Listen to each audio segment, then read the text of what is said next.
Hi friends, ఈరోజు మనం టేస్టీగా నాటుకోడి పులుసు ఎలా చేసుకోవాలో చూసేద్దాం. స్టవ్ వెలిగించి కుక్కర్ పెట్టి అందులో తగినంత ఆయిల్ వేసుకోవాలి. ఆయిల్ వేడెక్కిన తర్వాత జీలకర్ర, కరివేపాకు, ఉల్లిపాయలు, పచ్చిమిరపకాయలు, తర్వాత కొంచెం సాల్ట్ వేసుకుని ఉల్లిపాయ ముక్కలు మగ్గనివ్వాలి. తర్వాత సాల్ట్ వేసుకుని ఉల్లిపాయ ముక్కలు మగ్గనివ్వాలి.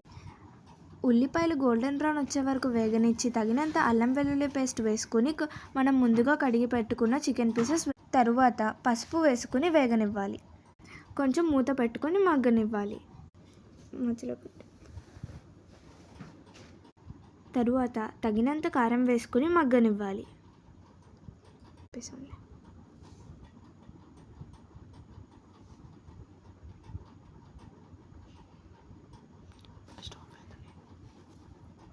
తర్వాత స్టవ్ మీద నీళ్లు పెట్టుకుని అందులో కొంచెం పోసుకోవాలి.